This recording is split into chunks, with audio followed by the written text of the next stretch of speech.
Hello everybody, I am Mr. Nabeel Munir with you. This is the first video to the learning outcome number 9 from the second semester to grade 10. Okay, our objective in this video, graph and analyze the sine function. Warm up with the graph y equals sine theta. Take the domain from 0 to 360. We can using a calculator to find the sine of the following angles, like this.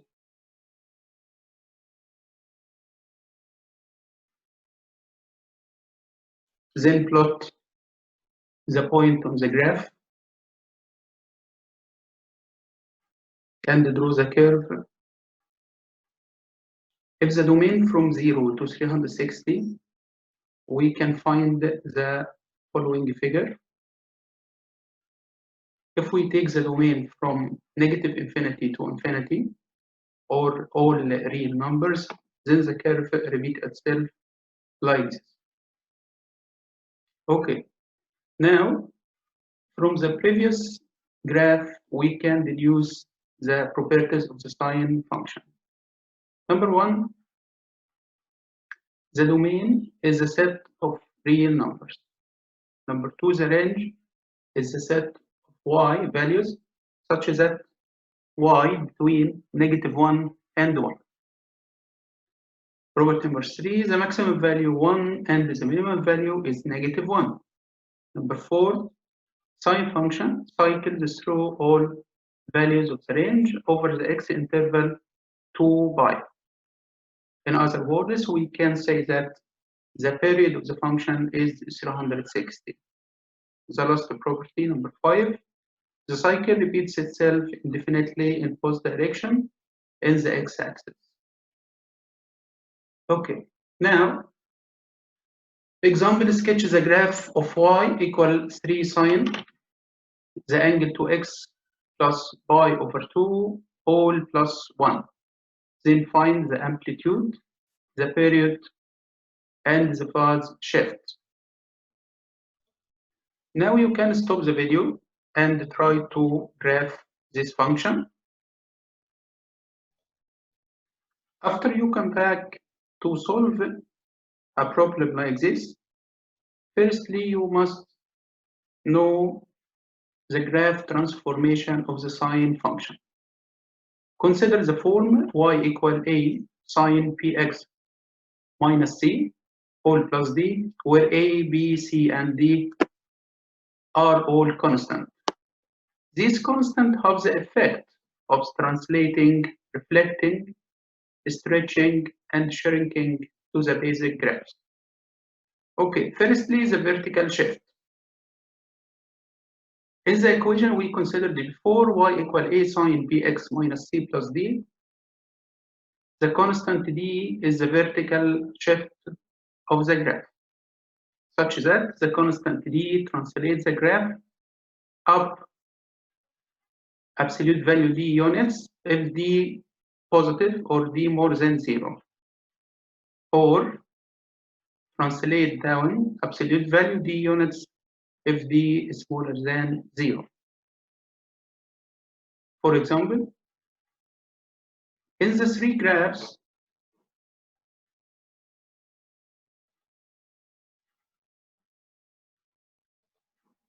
the first graph, the gray graph, y equal sine x. If the function became, or the equation became y equal sine x plus 3.5, then the graph translate up 3.5 units as follows. And if the function became y equal sine x minus 4, then the graph translate vertical shift to down 4 units.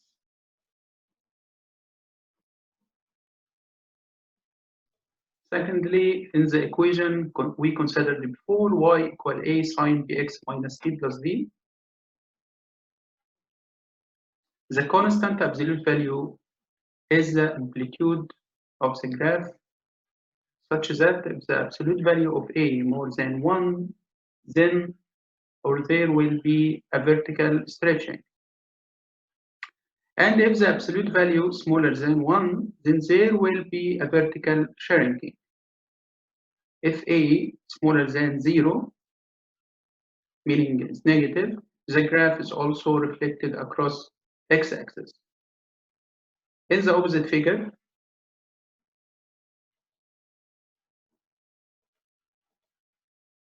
the first graph or the gray graph y equal sine x, if the graph y equal to sine x, then the graph stretching a vertical like this curve,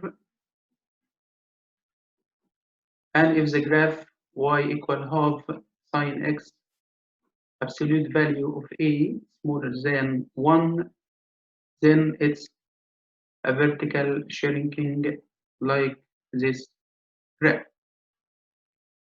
Okay.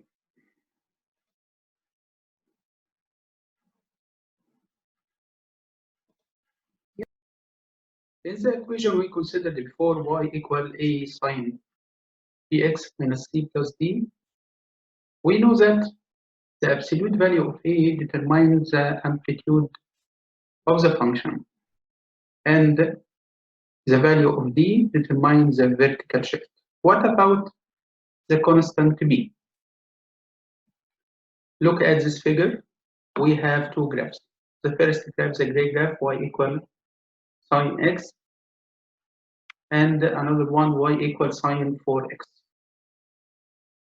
We note that the first graph repeating itself every 2 pi or 360, while the second graph repeat itself every pi over 2 or 90, like this. Another one, we have two graphs, y equal sine x and y equal negative of x. What about the negative? And what about the half?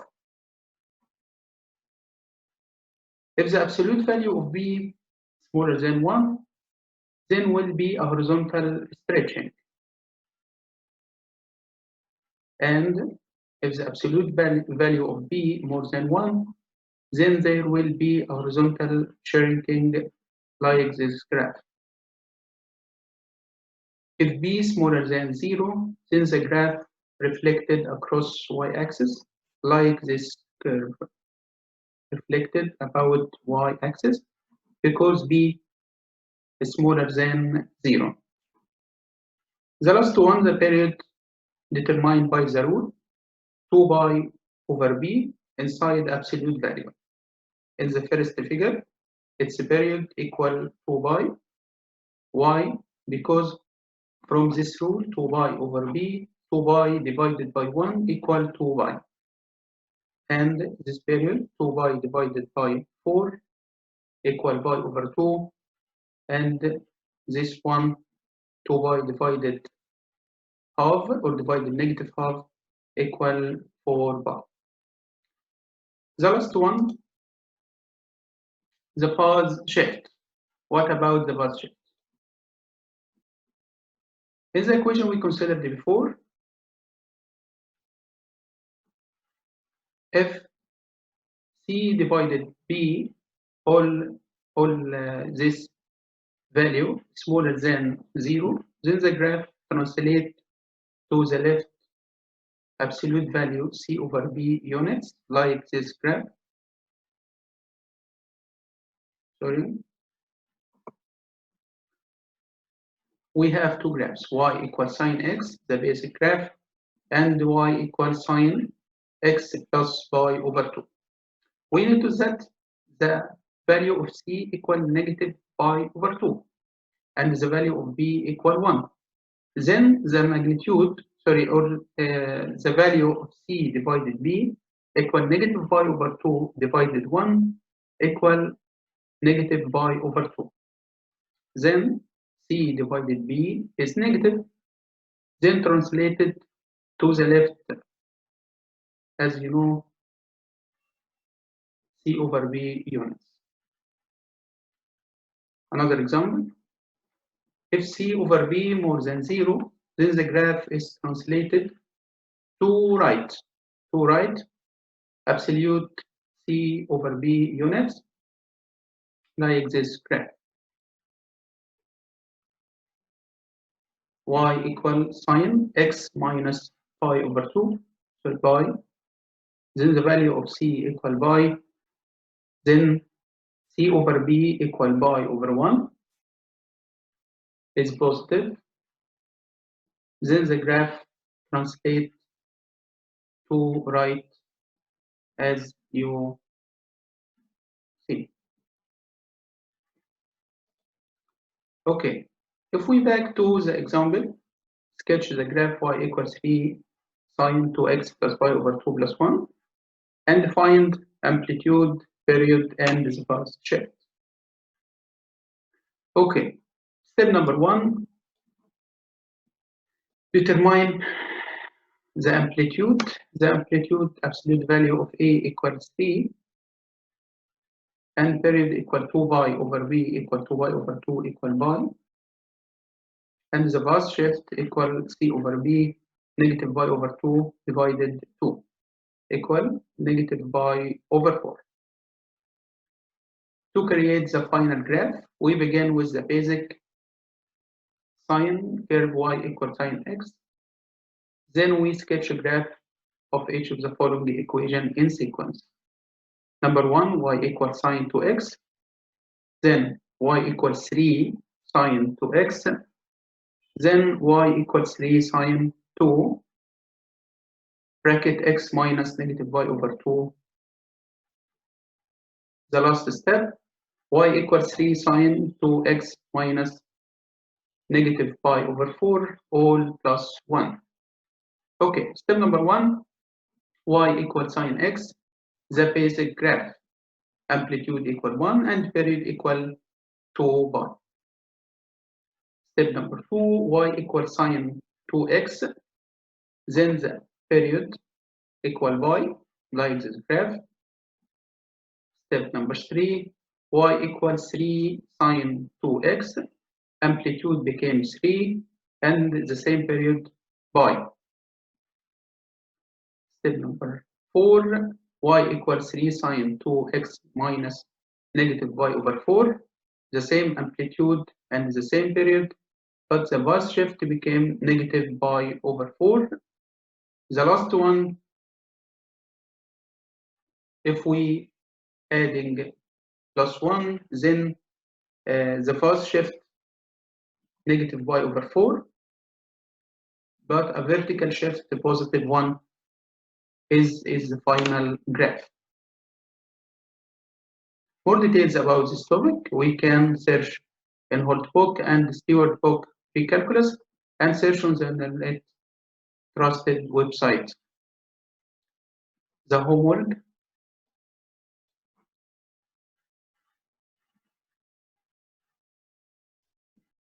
Today I will send this homework through your Outlook email to choose the correct answer.